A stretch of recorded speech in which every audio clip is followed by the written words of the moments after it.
Du kan si det å drive transport, det betyr det at det en eller annen som venter på det du gjør. Det spesielle typer folk som trives og lykkes i denne bransjen her. Du kan ikke gå hjem klokka 4 og tro at du ferdig med dagen. Nei, ikke i den bransjen, nei. Alle gjorde hele seg, prøvde å gjøre sitt beste fra topp eller helt nede. Ja. Alle hjelpte jo alle. Og ingen sov. Egentlig så liker jeg at ting går fort, og ting blir gjort. Og så får en ta finishen etter hvert.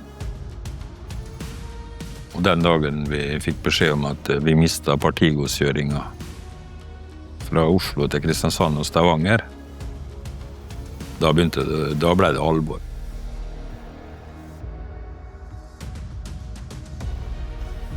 Vei raser ut, steinras, det blir stengte veier, vi må finne nye veier. En sjåfør i dag har et vidt spekter oppgaver, og ikke minst samfunnsansvaret. Han sitter og kjører om natta mens du og jeg ligger og søv, og forventer at avisen, maten, alt er i hylla neste morgen. Det skjer ikke til seg selv. Du kan møte på jobb og vite lite om hva hverdagen bringer. Og dagen i dag er ikke lik morgendagen. Hvorfor orker du, pappa, å jobbe så mye og holde på med dette her, og ha så stort ansvar? Vi kan jo kalle VI et livsverk, men du kan jo heller si det slik at jeg vet ikke hva jeg skulle gjort uten VI.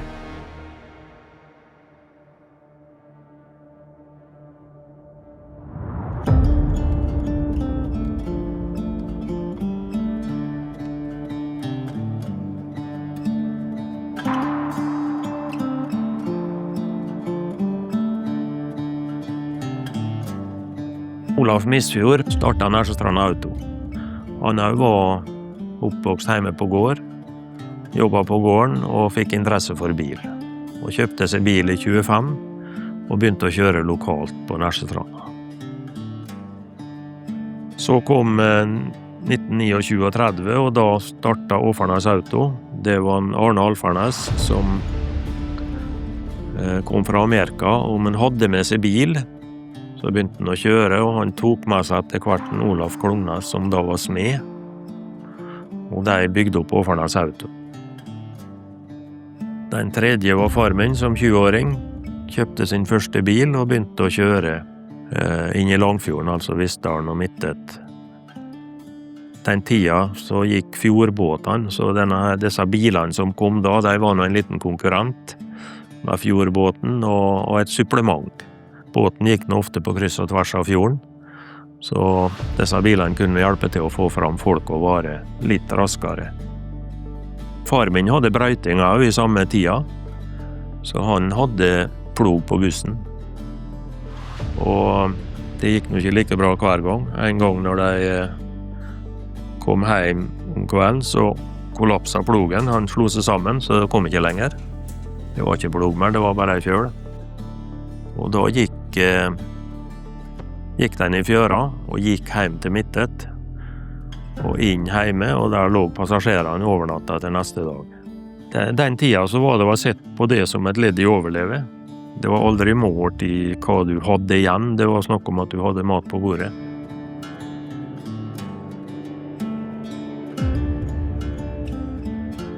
Det krevde å være sjåfør, det krevde å ha mot og ikke for mye nerver.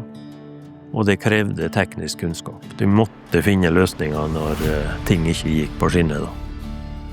Alle var nødt til å ha stå-på-vilje, hvis ikke så kom de ikke hjem etter den kvelden.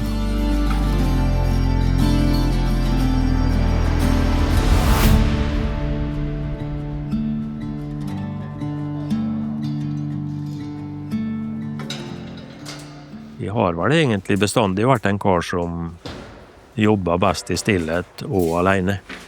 Jeg dominerte aldri flokken i gata. Der var jeg litt bak i hjørnet. Ellers i oppveksten så var jeg nok så praktisk anlagt. Etter hvert da, så hadde jeg nå laget meg en plog på sparken, og onkelen min var oppsynsmann eller formann i Molde kommune som styrte brøytinga. Og da sa jeg til han at han måtte ikke brøyte gata, for det skulle jeg gjøre med sparken og plogen da. Det kan være der at det var noe jeg ville, så prøvde jeg i alle fall. Ingen kan si at jeg ikke prøvde.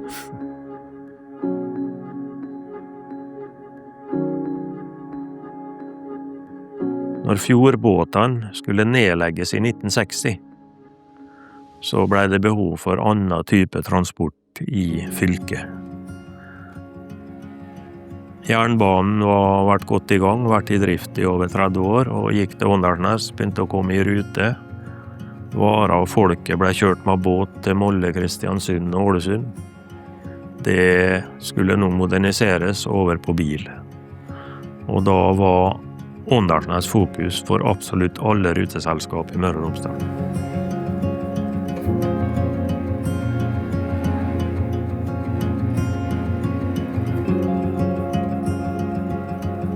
De vedtok å slå seg sammen, søkte konsesjon, og da møtte de kampen med 2 moldeselskap. Og endskapen på dette her ble at togtrafikken, han ble tildelt VA i bilag med 50%, og 2 moldeselskap med den andre 50%. Og det vi også skal legge merke til med VA i bilag var det at det ble IS til å begynne med. De var nødt til å stå til ansvar personlig for selskapet, alle for en for alle. Det var tydeligvis mangel på kapital i oppstarten og mangel på tillit i bankene.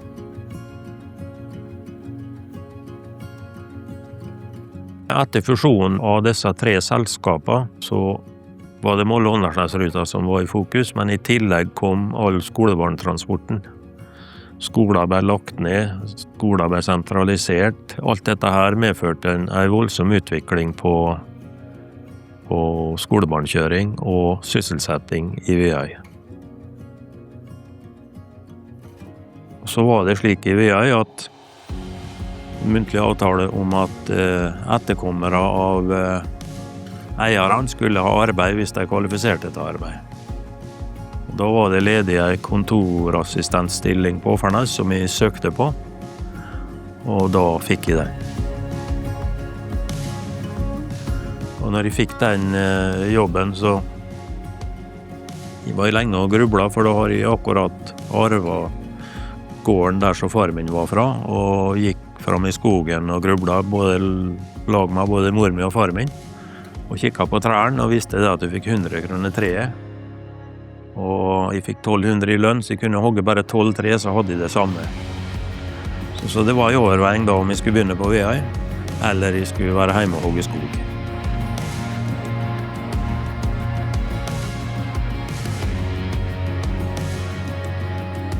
VI begynte å bli stor kunde hos samferdselskontoret, og de begynte å passe på oss. Det ble laget en sånn analyse fra folk fra Oslo for å se på drifta, og vi ble sett litt under lupa og måtte gjøre tiltak. Det ble noe min oppgave da. Nei, det var effektivisering. Det ble noe det jeg holdt på med hele livet etterpå. Få mer og mer ut av hver kilometer.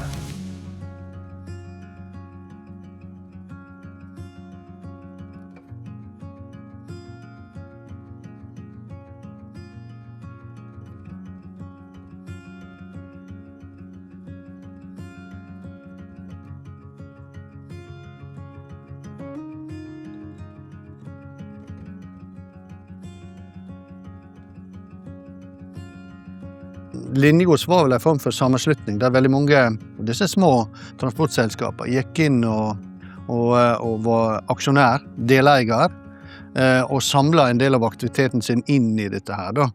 Og det ble etter hvert et veldig stort selskap, nasjonalt og også internasjonalt, som drev med både tog her på Åndalsnes, alle typer transport med bil og fly. Jeg tror nok det egenskapet som veldig mange av selskaper hadde til Linjegods, det gjorde nok at vi hadde tilhørighet. Før så når vi var ferdig etter middagen din, så skulle til å fære, så kom en Harald, og så ble vi sittende og vente med han skulle spise middag, for da skulle vi kjøre i lag, og så... Nå var jeg ordnet hele tida. Så blir det både 1, 2, 3 og 4 kopper kaffe. Og røyk den natta også. Ja. Nei, så en annen gang vi satt på Frya og spiste middag. Vi satt der og åt, så kom en Arild inn og spiste middag han der, og så sa han når han var ferdig at førstemann til Åfernessen, greit det, sa jeg. Og der kjørte han, og der kjørte i baken, men faen, han var så rar i bilen. Han var så rask. Hengeren stod igjen. Han pina koblet til hengeren min, vet du. Godstrafikken han fikk med litt fart på. Så da kjøpte vi oss opp i Kristiansand, Øvre Romerike, Halden, Rudshøgda, og ble egentlig en av de store leverandørene i linjegods. Ruteselskapet ellers i Norge, de avviklet eller solgte godstrafikken, og vi for vel på en måte etter og kjøpte opp da. Bilene skulle være full. Det var det jo. Ja, det var det. På Oslo så kjørte vi på en sånn fast pris, og så fikk vi felles bonus etter hvor mange turer vi hadde kjørt. Så alle hjelpte jo alle. Og ingen sov. Hadde en grisunge bak i lasten i en trekasse, og ikke store kasser. Det var når 4,35 minus den på Hamar, vet du, der grisen skulle losast.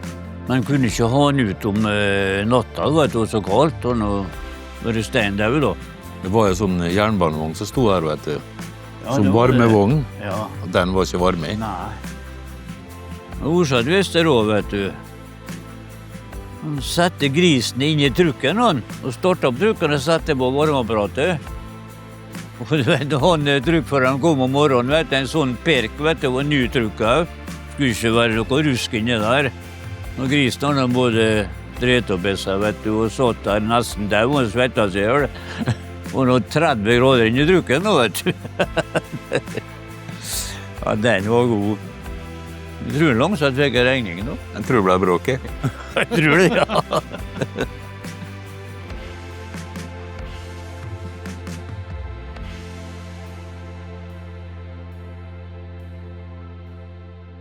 Etter hvert som ungene kom, så var vel apparatet i VA litt mer selvgående, slik at de kunne ha litt mer tid hjemme til det som skjedde der. Men uansett så har det vært VA som har vært prioritet. Og det virket ennå et rolig sted å bo på. Det var ikke noe tull. Alt kjente hverandre. Hadde nå ofte med meg akebrett, i hvert fall på vinteren, som vi rente noe ned fra dalen til et akebrett eller spark. Nei, det var en rolig sted å vokse opp på. Jeg husker jo veldig godt i barndommen når vi var på ferieturer. Det var som oftest på biltur, og pappa var som oftest veldig lite interessert i å stoppe. Men mindre det var en terminal på veien. Mange ganger satt jeg i bilen litt sånn her, fordi de var så flau. Fordi jeg skjønte at det her er det ikke meningen at vi skal være og liksom snoke. Men pappa har jo den lidenskapen han har, og er over gjennomsnittet interessert i terminaler og biler. Så hvis det var noe han lurte på, så var det ingenting som kunne stoppe han. Det var bestandig mikrobølgeovn-mat på en pappa. Når han ringte og lurte på hva ting kom da, han var på tur nå. Da gikk det gjerne en time enda før han startet fra Åndalsnes. Det var jo mamma som lagde mat, passet på at vi kom oss på skolen, hjalp oss med lekser, var med på, kjørte på trening, passet på, alltid, at alle har det bra. Og pappa var på jobb og pratet i telefon. Kunne du ikke bli redd om det ringte på natta, for da var det en sjåfør som skulle spørre om et eller annet. Ringte for eksempel for å spørre, du, tror du vi må legge på kjettinga nå? Og da stod han, det var 3:00 om natta, ikke sant? Og vi lå og sov. Så hvis de var litt lei av og til, da, så sa jeg, nå må du må ta litt fri. Da var det liksom, det husker jeg godt, det til arbeid i leve. Så det måtte han holde på med. Du kan si det at Arne, han hadde mest opptatt av bedrift og skape det arbeidsplassen, at den var levelig, og jeg var hjemme og skapte den familien da. Jeg føler nå at vi kanskje har blitt en grei familie da. Nei, det er ikke så mange ord å si om det, annet enn at det har vært helt fenomenalt da. Det er ikke sikkert jeg så det da, men jeg ser det nå. Det har aldri gått hvis ikke Gudrun var den typen nå. Det å rose kjæringa, det burde jeg absolutt ha gjort, men hun har ikke hørt så mange lovord, men hun er verdt for det mange da.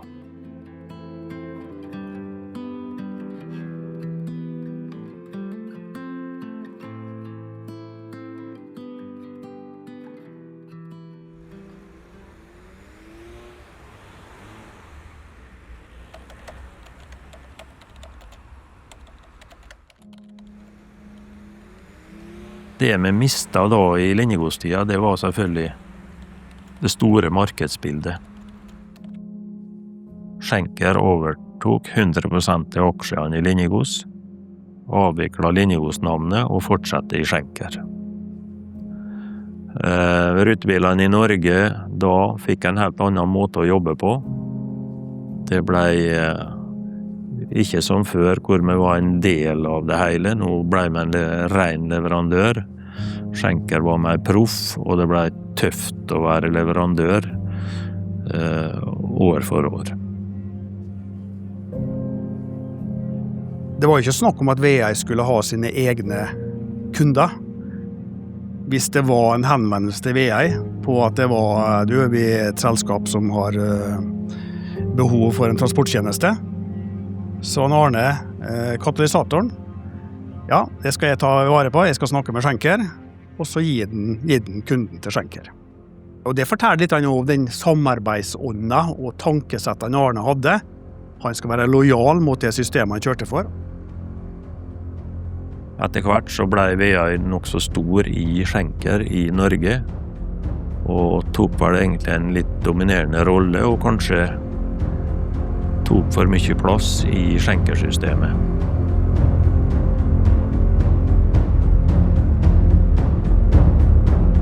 Jeg var jo med Arne 2 ganger på kontoret på Schenker da de ville kjøpe. Første gang gikk vi ut i sjokk. Da sto vi på utsida og så på hverandre, hva som skjer her nå. Og de skulle jo ha VI til oss å kjøre alle Partigos, alle linjetrafikkene, jeg vet ikke hva, de skulle jo bygge opp VI til å drive hele Schenker i Sør-Norge om grunn. Om det skulle være VI Schenker eller Schenker VI, hvordan jeg tenkte, jeg vet ikke, men så vi kom igjen neste gangen, så skjønte jeg at det lå noe bak. Og når Arne da fortalte om at de var på vei til å starte VI Møre og sånn, det likte jeg ikke. Så vi gikk vel ut med en litt dårlig følelse den dagen.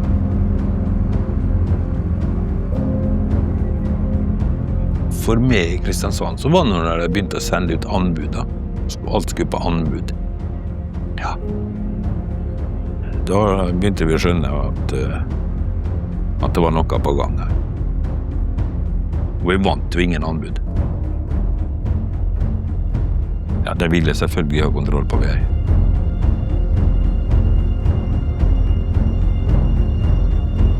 Jeg synes jeg husker at vi etablerte VI Møre, som da var det nye selskapet, på en onsdag eller torsdag. Og vi skulle liksom i full drift fra mandag av. Og så fikk vi i løpet av torsdag-fredag beskjed om at det var x antall biler som var uønskt i Schenker.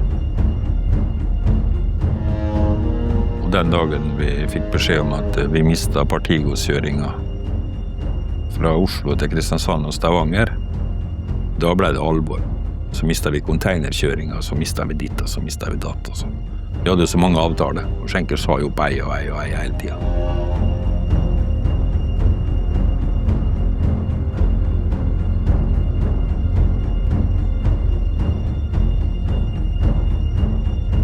par dager da, så var det korte dager, og da gikk jeg hjem og gikk på setra. 2-3 turer, bare alene og grubla. Da var det nå egentlig resten av gjengen i Veøy da som egentlig holdt meg oppe og skubba på.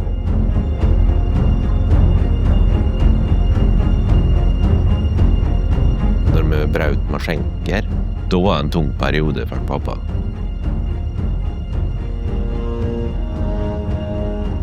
Jeg husker at det var en tid hvor både pappa og mamma var veldig usikker og ga litt signal om at nå vet vi ikke helt hvordan det går med Veøy.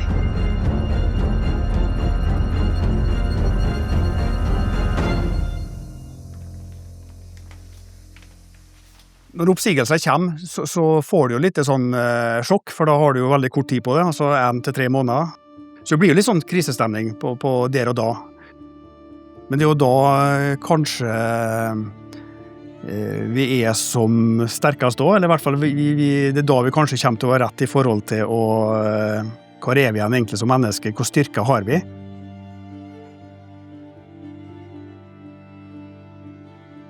Så det var nok medisin som berget oss en gang. Det var nok våre folk som gjorde det som skjærte seg etter 4:00. Og samlasteren som vi kjørte for, de svarte ikke etter 4:00, så det var jo vi som gjorde det. Vi ordnet og styrte og sammen med transportfolka i Apokjeden enn det. Og når vi fikk oppsigelsen på Oslo, Kristiansand og Stavanger, da satt jeg og snakket med transportsjefen i Apokjeden. Leste i mailen, og så sa jeg liksom, nå mistet vi jaggu kjøringen av Oslo-Kristiansand. Og spurte han, mistet dere medisinen? Sa han, ja, det regner jeg med seg. Da gikk det en time, så ble telefonen om det at Jan Espen skulle møte på apoteket igjen på fredag, 10:00. Og da var det så enkelt at dette greier dere å prise. Dere får noen terminaler og overta kjøringen. Vi sier opp skjenker i dag.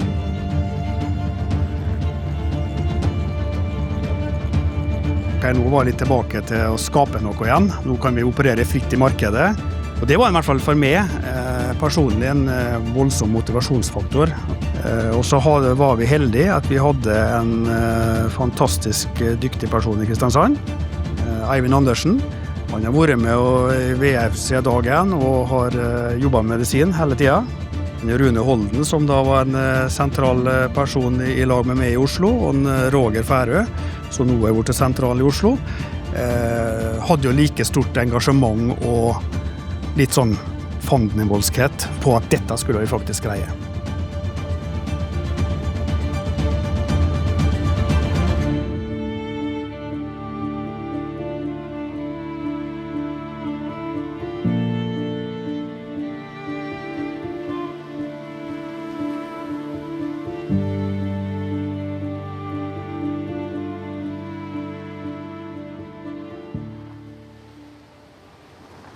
Arne er jo veldig sånn operativt og detaljorientert, som er kjempebra i det driftsmessige opplegget i Veøy.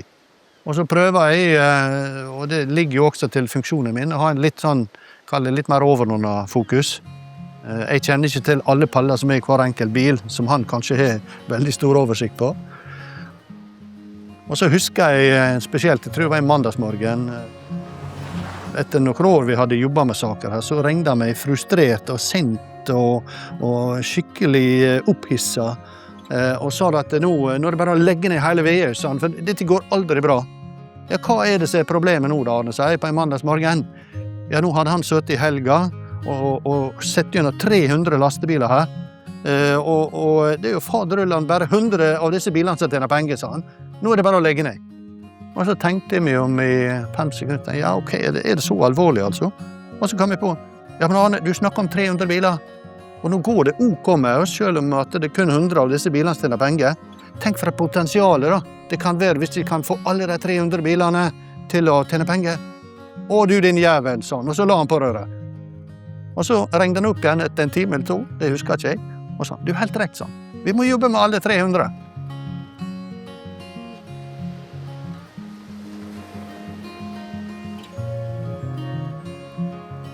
Det å nyte livet med lettjente penger, det har aldri vært min stil. Det å skape ting og se resultatet av det, fra å bruke 100 kroner, kanskje gjerne få igjen 105, det trigger meg.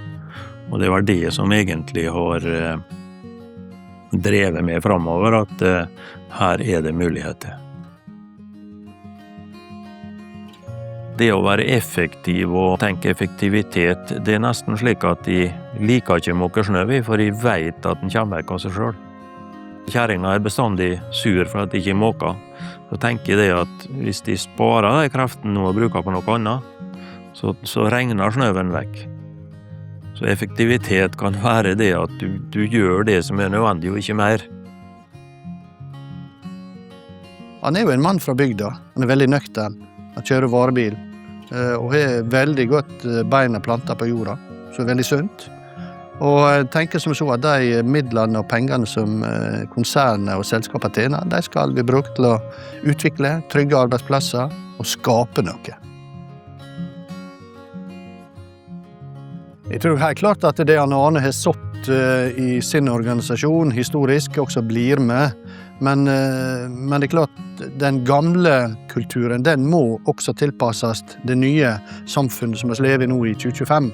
Og det skjer ved hjelp av nye folk som kommer inn og medfører nye tanker, ideer, erfaringer fra andre organisasjoner.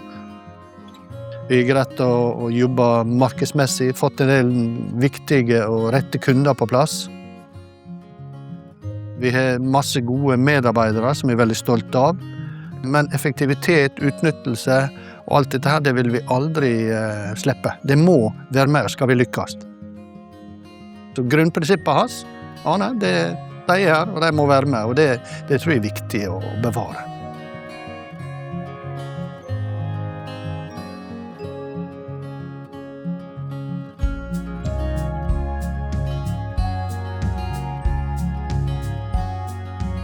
Det er mye kjøring på natta, det er mange rutiner som skal fungere på terminalene, sørge for at riktig kolli kommer frem til riktig kunde. Noen medisiner kan ta stor skade av avvik på temperatur. Og det gjør det at i verste fall så kan det bety enten at medisinen mister effekt, men det kan faktisk også noen legemidler som kan være livsfarlige hvis de oppbevares utenfor oppsatt temperatur for kunden. Om det er mora di, eller om det er tanta di, eller det er alltid et menneske i omverdenen som trenger den medisin. Vei raser ut, steinras, det blir stengte veier, vi må finne nye veier. Det er jo nesten best å ikke spørre hvor denne bilen har kjørt, men bilen har i hvert fall kommet fram. Det var det viktige for oss, med den kvaliteten vi trengte. Der er jo vi er jo i en særklasse. Vi er viktige. Vi transporterer mat, vi transporterer medisin, transporterer byggevarer, sko og klær og hva det måtte være. Så det er klart at det stopper veldig fort opp hvis ikke våre tjenester kan gjennomføres. Og det så vi litt under covid. Og der også vårt folk ble definert som samfunnskritisk. Barnehager ble jo stengt. Og våre folk som hadde barn i barnehager, de kunne jo legge frem attest og sa jeg er samfunnskritisk. Jeg må ha barnet mitt i barnehage, for jeg må utføre jobben min. Så det var en veldig fin bekreftelse da. Jeg tror mange var stolte da. Og folk klappet liksom til både sykepleiere og logistikk og sånn. Og vi kjører kolonne med biler da for å vise at vi er her, og vi vil bidra.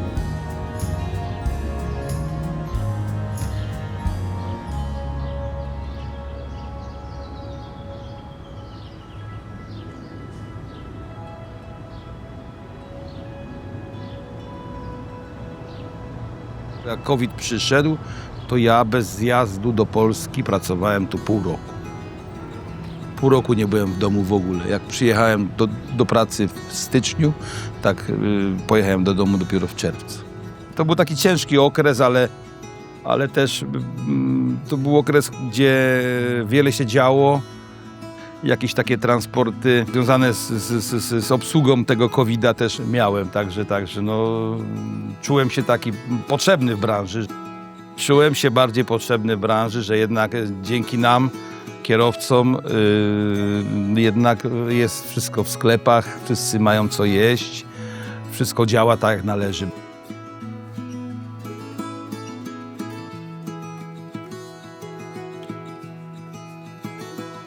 Transport er en livsstil, det vil jeg absolutt si. Har du først begynt I transporten, så er det vanskelig å slutte med det, altså. Det klør litt I fingrene, ute og kjøre, vet du.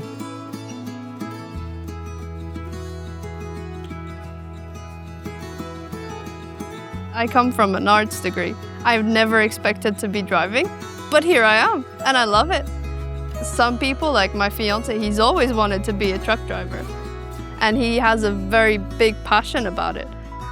We're very different, but we're still very good here.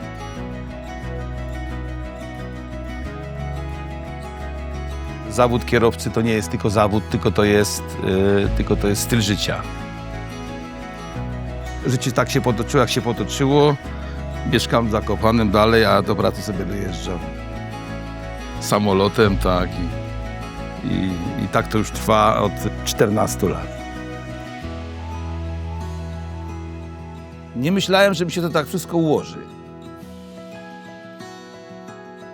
Że w takim wieku znajdę pracę w Norwegii, tak szybko sobie wszystko poukładam. Spotkam naprawdę fajnych ludzi tutaj, bo mam tu dużo kontaktów z Norwegami, takich przyjacielskich i będę pracował, dopóki będę mógł. Obiecałem im, że do 90 lat.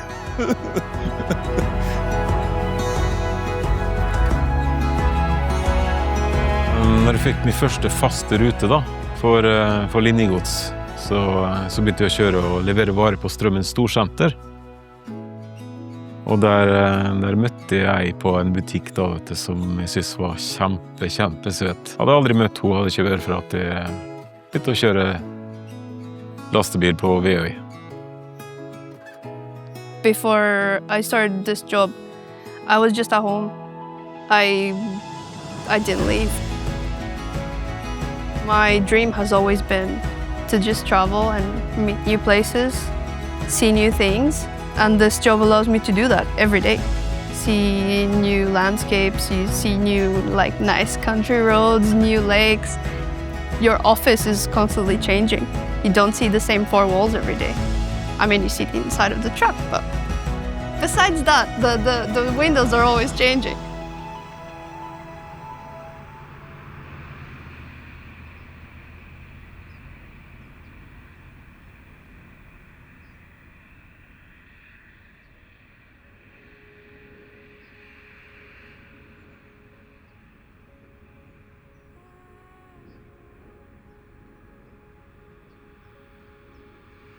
Jeg stolt av far min, ja. Det er jeg. Det er litt artig å se at vi har greid oss så lenge.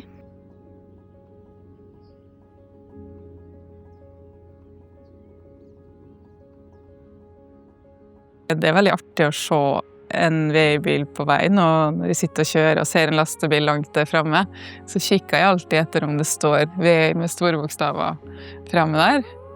Og så hilser jeg alltid da. Jeg får naturligvis ikke så mange hils tilbake da. Det er jo ikke så mange som vet hvem jeg og min bil. Men det er en sånn stolthet og takknemlighet og kanskje en slags respekt da. For de som er på jobb. Ja, når jeg tenker tilbake på sånn som det var når jeg vokste opp, kan du si, da pappa jobbet i Veøy.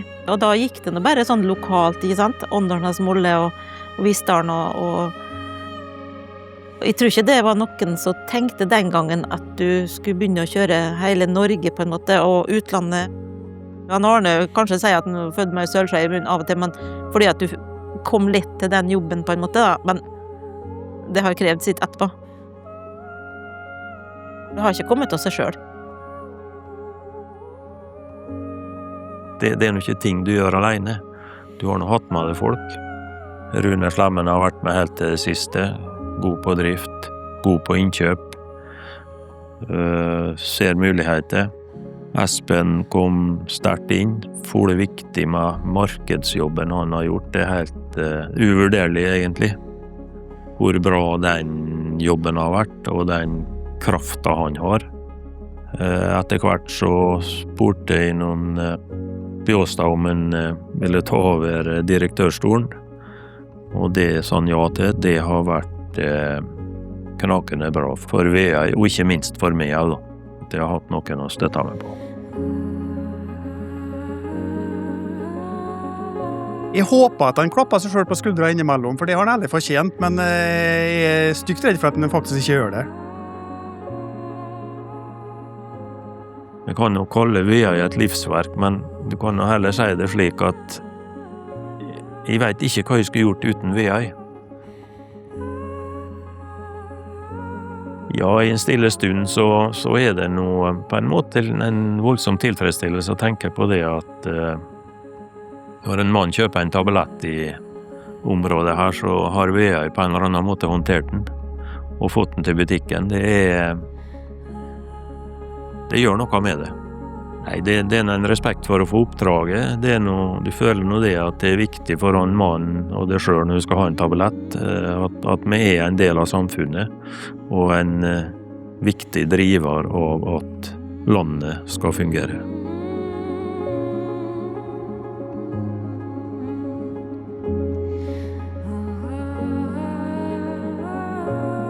Transport er som hjulet, det er helt rundt. Og du er aldri ferdig med noe som helst. Det er hele tiden et lass på bilen som skal leveres, og før du har fått det av, så er det kommet på et nytt et. Og slik går hjulet rundt, og VI triller videre i ordets rette forstand.